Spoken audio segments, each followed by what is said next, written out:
المؤمنون بعضهم أولياء بعض فقال تعالى لا يتخذ المؤمنون الكافرين أولياء وقال رسول الله صلى الله عليه وسلم للمسلم على المسلم 6 خصال رد السلام وعيادة المريض واتباع الجنائز وإجابة الداعي ونصر المظلوم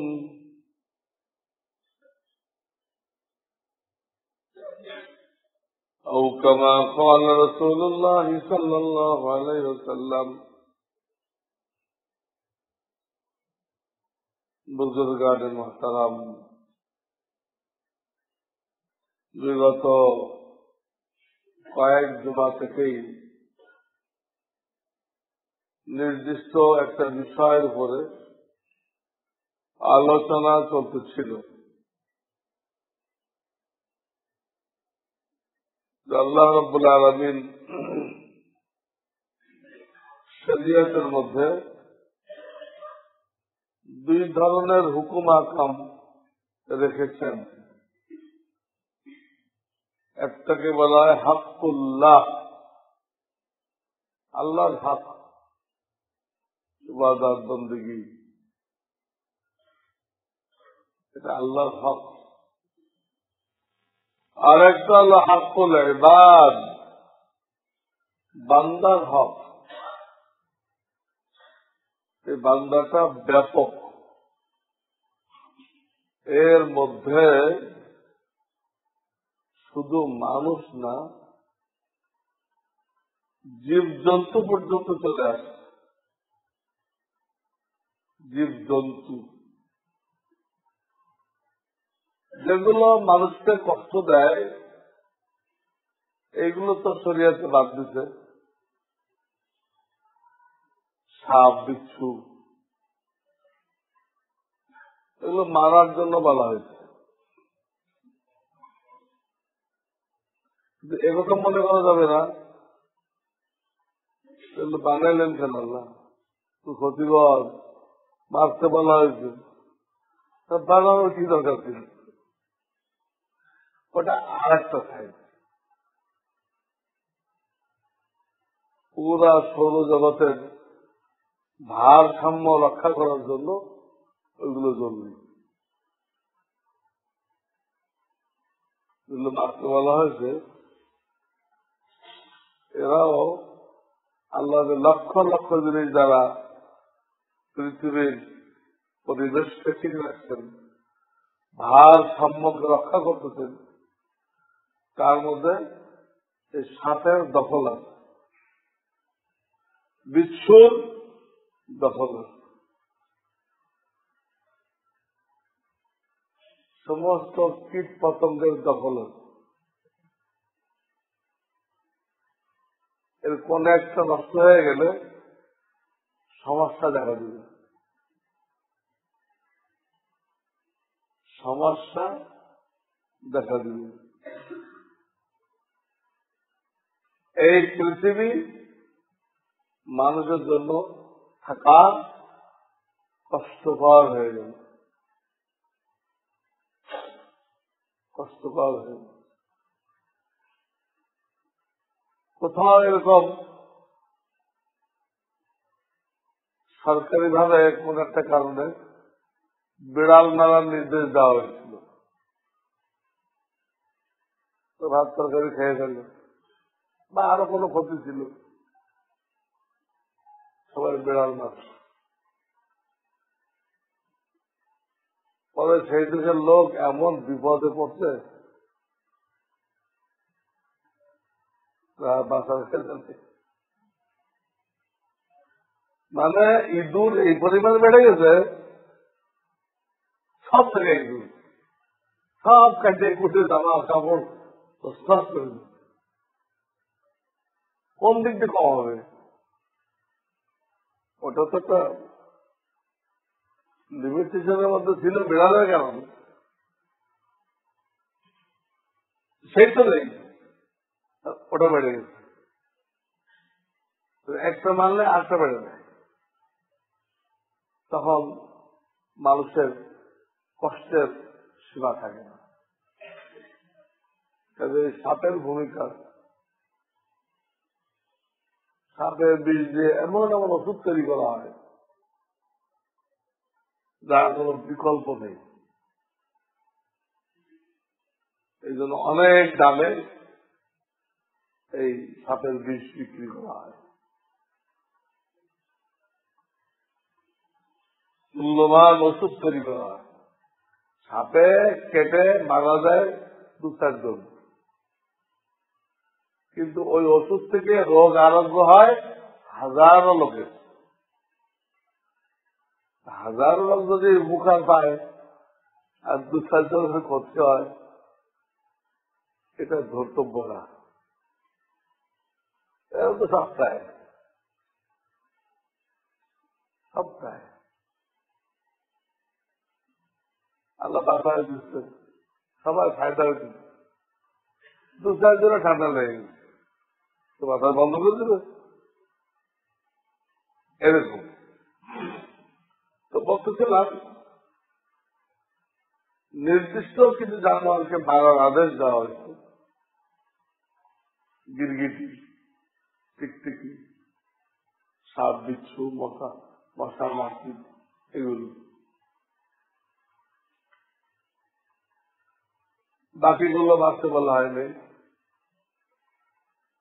খামাখা তাদের কষ্ট দিতে মানা করা। গরু, মহিষ, ছাগল, ভেড়া, দুম্বা, কুকুর, খামাখা কষ্ট দেওয়ার দরকার নেই।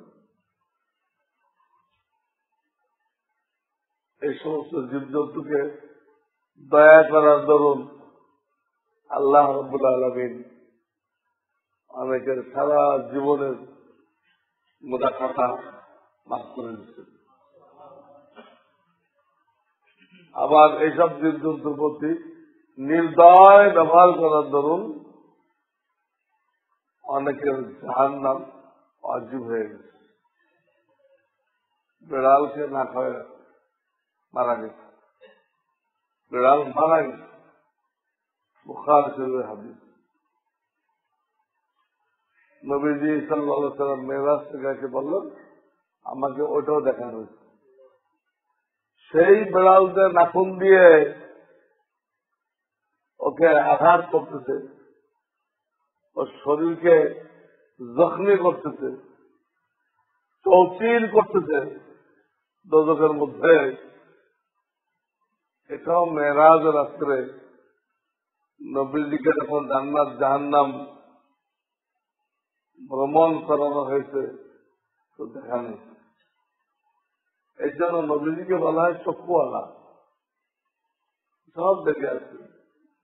কোন নেক কাজের কি প্রতিদান, কোন গুনাহের কি শাস্তি, সব দেখে। আমরা দেখি নাই, আমরা অন্ধ। অন্ধ যদি চক্ষুওয়ালার কথা মানে সে কামিয়াব হবে, না মানে তো ধ্বংস হবে। চক্ষুওয়ালা বলতে ভাই অন্ধ, তুমি ডাইনে দেও না, সুদা কালো না, আমি পরীক্ষা করে দেখবো ডাইনে গেলে কি কি সমস্যা হইতে পারে, এটা আমার বিশ্বাস করে দেখতে হবে। বুঝে গেল? হ্যাঁ, হয়তো কোনো নদীতে পড়ে গেল, খালে পড়ে গেল, মেন হলে পড়ে গেল, মেন হলে পড়ে শেষ। এই জন্য আমাদের দায়িত্ব প্রত্যেকটা কাজে নবীজি সাল্লাল্লাহু আলাইহি ওয়াসাল্লামকে ফলো করা। যে কোনো মুসলমানরা করবে সে কামিয়াব। আর যারা দুনিয়ার তন্ত্র মন্ত্র মানবে, এই তন্ত্র মন্ত্র যারা বানাইছে তারা কি এগুলো দেখছে?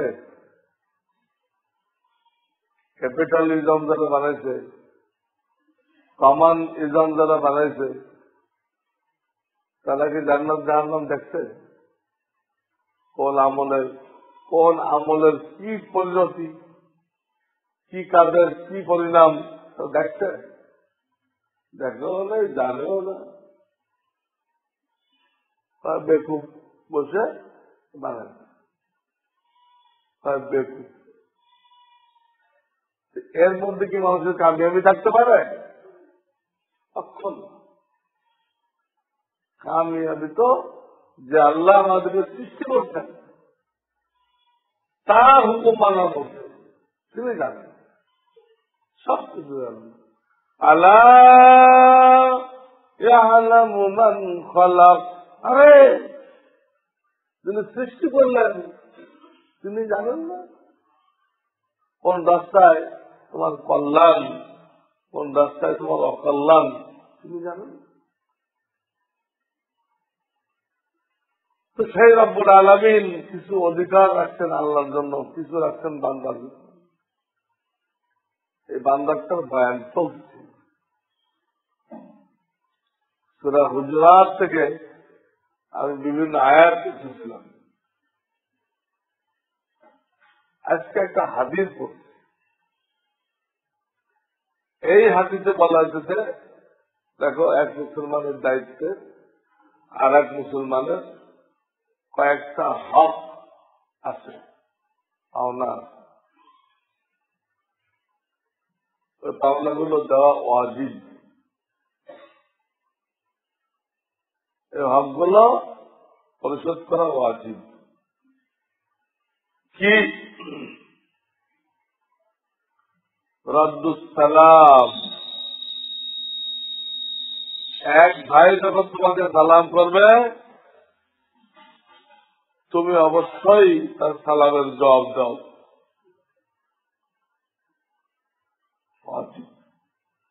ওয়াজিব।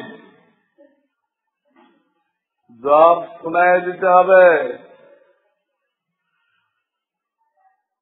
মনে মনে দিলে হবে না, মাথার ইশারায় হাতের ইশারায় হবে না। সেগুলো আসসালামু আলাইকুম ওয়া রাহমাতুল্লাহি ওয়া বারাকাতুহু, আপনার উপরে শান্তি, আল্লাহর রহমত বরকত নাযিল হোক, দোয়া দিল। আপনিও দেন ওয়ালাইকুমুস সালাম ওয়া রাহমাতুল্লাহি ওয়া বারাকাতুহু, তোমার উপরে সালাম, রহমত, বারাকাত নাযিল হোক। শান্তির দোয়া, শান্তির দোয়া। গুড মর্নিং, গুড নাইট এগুলো না, এগুলো বেকার। আপনি একজনে গুড নাইট দিলেন, দেখা গেল সারা রাত তার ঘুম আসে না। কি গুড নাইট দিলেন?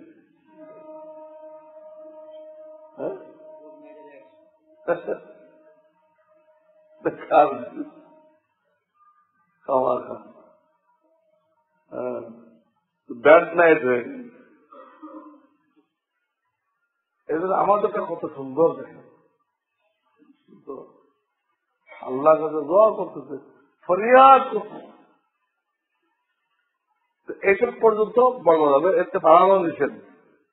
আসসালামু আলাইকুম, এটা সালাম আসলো, রহমাতুল্লাহ, আল্লাহ রহমত, বারাকাতুহু। অনেকে না জানার কারণে আরো বাড়ায় বাড়ায় বলে ওয়ারিজওয়ানুহু ওয়া জান্নাতুহু, এগুলো বলে আপনার উপর আল্লাহ সন্তুষ্টি নাযিল হোক আর জান্নাত স্থান আছে। অর্থ তো ভালো, কিন্তু সব ভালো বলা যাবে না। মুসলমান কোনো কিছু করতে হলে তার নবীজি থেকে ওটা প্রমাণিত হইতে হবে।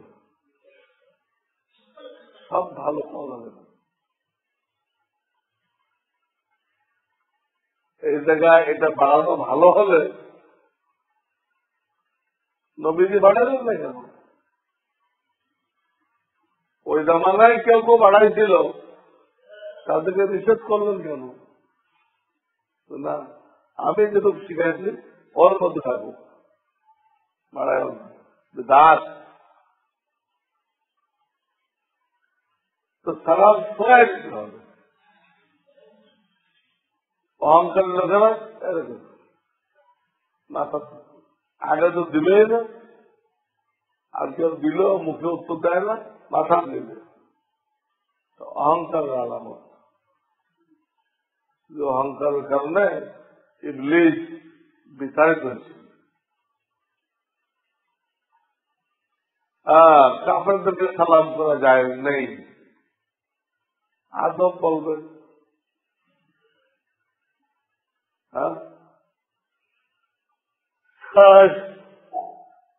কেমন আছে এই একটা কিছু করি, সালাম বলা যায়। সালাম কাফের তো দূরের কথা, যে মুসলমান নামাজ পড়ে না, যে মুসলমান তার চেহারাকে তার নবীর চেহারা মতো বানায় নাই, এরা পর্যন্ত সালামের হকদার না। সালাম তো বিরাট সম্মান দেয়, তো সে আল্লাহ নাফরমানি করতেছে, রাষ্ট্রদ্রোহী, কিছু সম্মান পাবে। কাফের তো দূরের কথা, অনেক মুসলমান পর্যন্ত সালাম পাওয়ার উপযুক্ত না, তারা প্রকাশ্য গুনাহে লিপ্ত। আর কিছু লোক উপযুক্ত, কিন্তু তারা কাজে ব্যস্ত থাকলে সালাম দেওয়া নিষেধ। উপযুক্ত কিন্তু সে খাইতেছে, কোরআন তেলাওয়াত করতেছে, কাজে তখন সালাম দেওয়া নিষেধ। যদি কেউ দেয় তার জন্য উত্তর দেওয়া জরুরি না।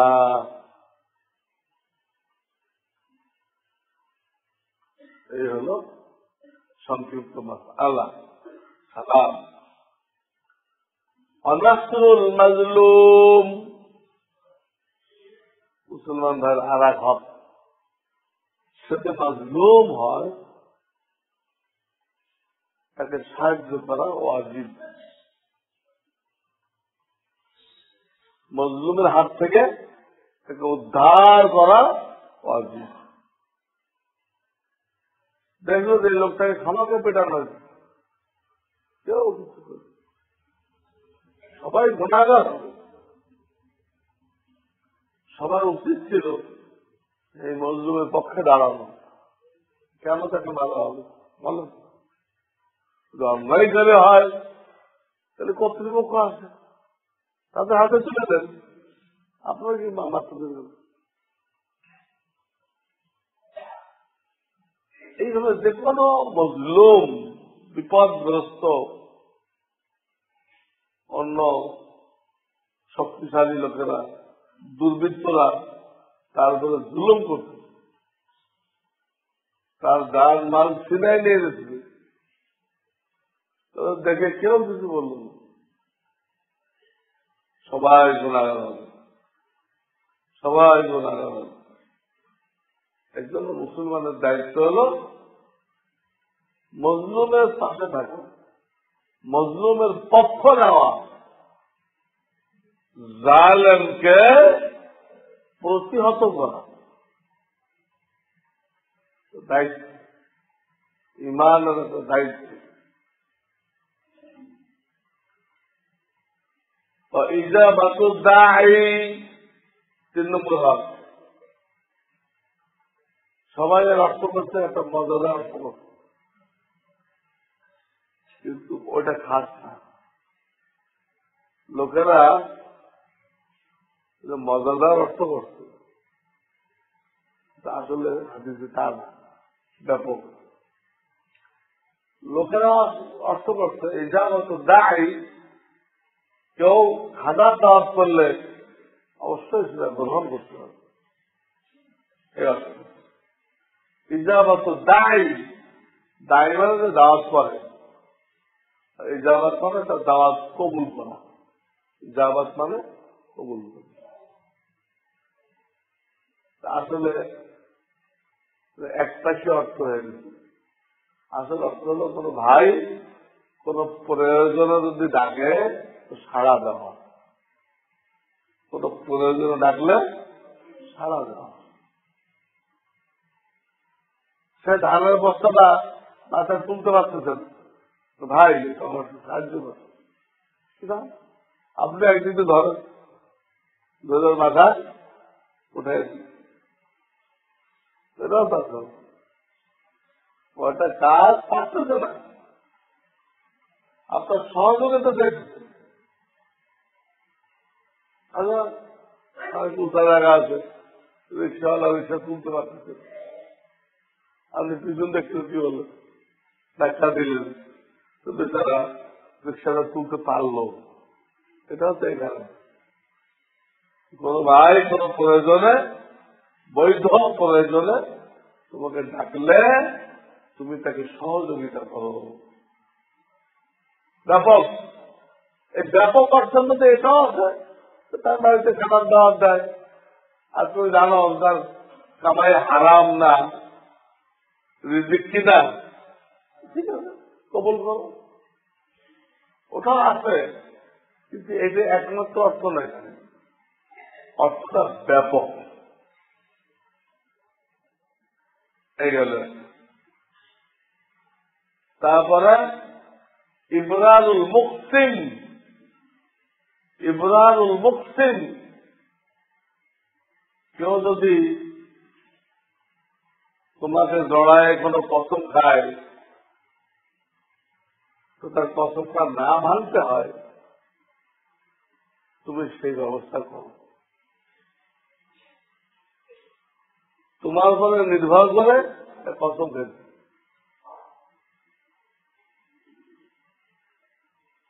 তো তুমি সেটা করো, যাতে করে কসম না ভাঙতে হয়, কাফারা না দিতে হয়। কথা কথা একজন বলো, ভাই আপনি তো খুব বিপদগ্রস্ত, আপনি অমুক ভাইয়ের সাথে দেখা করেন, আমি আল্লাহর কসম করে বলতেছি সে আপনাকে সহযোগিতা করবে, ওই লোক আপনাকে সহযোগিতা করবে। কিন্তু কসম খেয়ে গেল, খোদার কসম সে আপনাকে সাহায্য করবে। এখন যদি আপনি তাকে সাহায্য করেন তাহলে কসমটা ভাঙলো না, আর আপনি ফেরাই দেন, না পারবো না, আমি আপনাকে সাহায্য করতে পারবো না, এই করে ফেরাই দিলেন, তো মজলুমও সাহায্য পাইল না, আর ওই ব্যাটার কসম কি হইল, বাংলায় গেল। এখন 10 মিসকিনকে কাপড় দিতে হবে, আর 10 মিসকিনকে 2 বেলা খাওয়াইতে হবে। তো কসমটা আপনার সাথে নির্ভরশীল, তখন আপনার উচিত ওই ভাইকে কসম যাতে না ভাঙতে হয় খাদ্য অনুযায়ী ওটা করা, এটাও ভাইয়ের পাওনা। ইয়াদাতুল মারিজ, আর একটা হক হল সে অসুস্থ হয়ে গেলে তাকে দেখতে যাওয়া, সকালে গেলে 70,000 ফেরেশতা তার জন্য দোয়া করে, আল্লাহ বান্দাকে মাফ করে। অসুস্থ ব্যক্তিকে দেখতে গেল, বিকেলে যায় আর 70,000 ফেরেশতা, সকালে গেলে সন্ধ্যা পর্যন্ত 70,000 ফেরেশতা দোয়া করে, আর বিকেলে গেলে পরবর্তী সকাল পর্যন্ত 70,000 ফেরেশতা তার জন্য দোয়া করে। অসুস্থ হয়ে দেখতে দেখতে এতে তার দিলটা বড় হয়ে যাবে। দিল যখন বড় হয়ে যায় তো অর্ধেক রোগ ভালো হয়ে যায়। অর্ধেক রোগ কি হয়? ভালো হয়ে যায়। অনেক ডাক্তাররা এই টেকনিকটা জানে, দিল বড় হয়ে গেলে রোগ ভালো হয়। সব ডাক্তারও জানেন, অনেক ডাক্তার জানেন। তারা রোগীদের সাথে খুব মজার মজার কথা বলে, মজার মজার কথা বলে, সময় নেয়, খোঁজ গল্প করে, এবং সেটা খুব তাড়াতাড়ি সুস্থ হয়ে যাবে এই ব্যাপারে তাকে আশ্বস্ত করে। কি বলে? আশ্বস্ত করে। তখন রোগীর দিলটা বড় হয়ে যায়, দেখতে বড় হয়ে যায় না, মানে দিলের মধ্যে শক্তি আছে। দিল বড় হয়ে যাচ্ছে আর এক রোগ, হাত ধরে যারা বড় হয়ে যায় ওই বড় মানে এখানে শক্তি পায় না, এটা রোগ ভালো হয়ে যায়। ওইসব ডাক্তারের কাছে রোগী দ্রুত ভালো হয়ে যায়। আর কতগুলো ডাক্তার থাকে, হ্যাঁ, বকাবকি করে, তারপরে তিক্ত ব্যবহার করে, হ্যাঁ, নিরুৎসাহিত করে, না ভালো হবে না, যে কজন বাসে নেবে না, এমন ভাবে কয় এও বোঝে আমার বাসা হবে না। আর কতগুলো ডাক্তার আছে আল্লাহ ডাকায়ত হয়ে গেছে, ব্ল্যাকমেইল করে, তিলকে তাল মানে এমন ভাবে বলে যেক্ষুনি তার প্রাইভেট ক্লিনিকে ভর্তি না হলে 1 সপ্তাহের মধ্যে শেষ। এমন অথচ এর কিছু রাখে, কিন্তু বলে এটা এক ধরনের ডাকাত, এটা এক ধরনের ডাকাত, নট সেবা, নট সার্ভিস। সার্ভিস না, এদের কাজ তো সেবা। পয়সা তো আল্লাহ দিবেই, পেশাটা তো সেবা, সেবার মতো। তো এই জন্য রোগীর দিল যাতে বড় হয়, এই জন্য এটা শরীয়তে সুন্নত করে দিতে। বরং এক হাদিস আছে, হাসরের ময়দানে আল্লাহ বলবেন, বান্দা আমি অসুস্থ হয়ে গেছিলাম, তোমরা আমাকে দেখতে আসো নাই। মানুষ তো হতভম্ব হয়ে যাবে। আল্লাহ আপনি বলেন, আপনি আল্লাহ, আপনি কেমন অসুস্থ হয়ে গেলেন, আমরা দেখতে যাই না আপনাকে?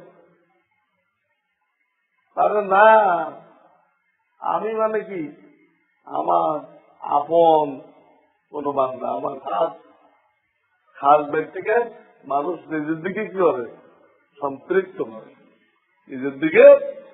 আমি মানে আমার এক বান্দা অসুস্থ হয়ে গেছিল, তোমরা দেখতে যাও না, আমি ক্ষুধার্ত ছিলাম, তোমরা আমাকে খানা দাও না।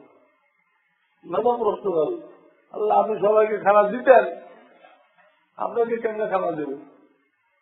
আমার অমুক বান্দা তোমার মহল্লায় থাকতো, না খেয়েছিল, খবর নেওয়া নেই। এটা আমরা ছোটবেলায় কবিতার মধ্যেও পড়ো, কিন্তু আসলে এটা কবিতা না, সহি হাদিস, সহি হাদিস। যার লাগে নামাজের পর আমার সাথে দেখা করবেন, আমি হাদিস আপনাকে লিখে দিব, পরিষ্কার। তো রুগী দেখতে দিতে হবে যে কাজ কি, একটা দোয়া আছে, এটা সাবধান করতে হবে। কয়বার? আমার সাথে পড়েন। আসআলুল্লাহাল আযীম রব্বাল আরশিল আযীম আন ইয়াশফিয়াক। এই দোয়াটা সাবধান করতে হবে।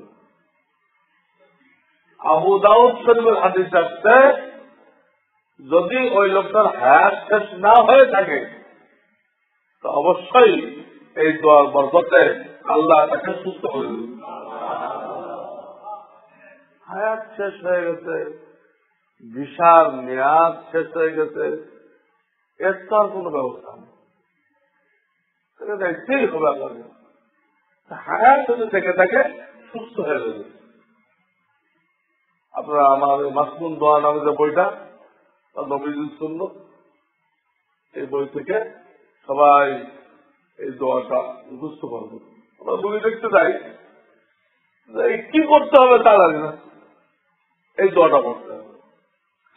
আসআলুল্লাহাল আযীম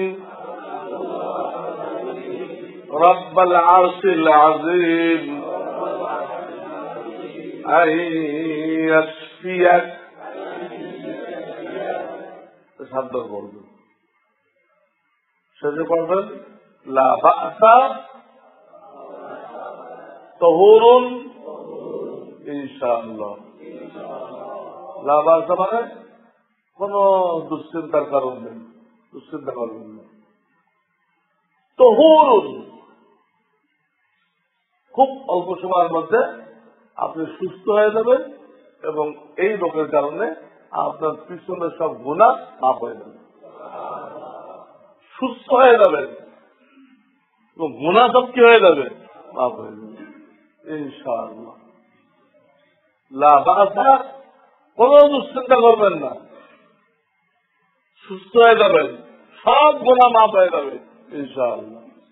এটা সাবধান পড়ার পরে পড়তে হবে। লা বা'সা তাহুরুন ইনশাআল্লাহ। নবীজি একটা বুড়া লোকরে দেখতে পেয়ে এটা পড়ছিলেন, বুড়া মানল না, কি কইতেছেন মিয়া, সুস্থ হয়ে দেব?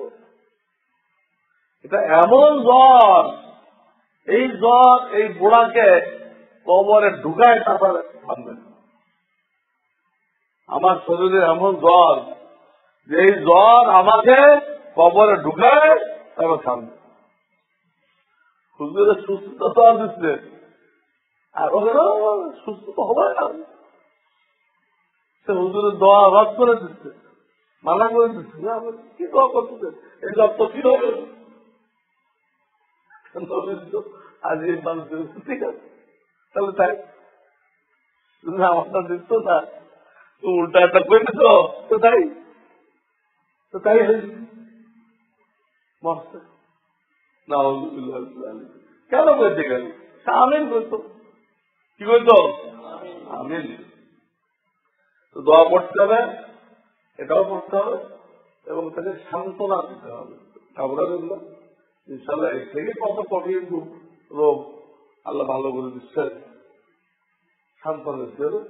কারণ তার কাছে খুব বেশিক্ষণ না থাকে, ওই যে বারবার লোকেরা আছে ওষুধ তাকে খাওয়াইতে হয়, বেশিক্ষণ থাকলে দেখা গেল টাইম মতো ওষুধ খাওয়ানো যায় না, তারা পর্দার কারণে আসতে পারছে, বুঝতে হবে।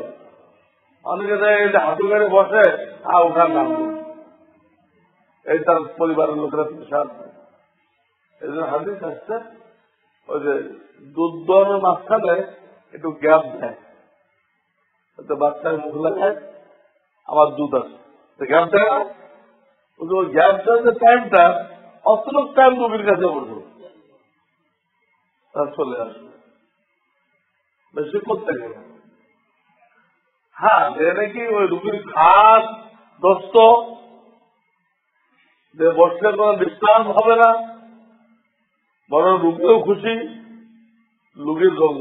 রুগীর লোকজনও খুশি, ওইখানে মাস্টার কিন্তু শরীয়ত এমন এক আসিফ জিনিস, যা হওয়ার দরকার তাই বিধান, যা হওয়ার দরকার ছিল এই লোকটা আমার সাথে উঠাই দিলেন। ওটা যে রোগীর আরো কষ্ট হবে। আরে এই বন্ধুদের এতদিন ভালো পাইছিলাম, শরীয়তের ভাগাই দিল। তুমি বল, তোমার জন্য ভিন্ন মশলা, তোমার জন্য কি ভিন্ন। দেখেন শরীয়ত কি কত সুন্দর, এর থেকে উত্তম হইতে পারবে। আর সর্বশেষ ভাগ করলো ইত্তেবাউল জানাইজ, সর্বশেষ ভাগ তার জানাজায় শরীর হওয়া, পারলে দাফনে শরীর হওয়া। জানাজায় শরীর হইলে এক উহুদ পার পরিমাণ সওয়াব পাওয়া যায়। আর যদি কেউ লাশের সাথে কবর পর্যন্ত যায়, সাথে মানে পিছনে থাকতে হবে, লাশের খাটিয়ার আগে গেলে তার কোনো সওয়াব নেই।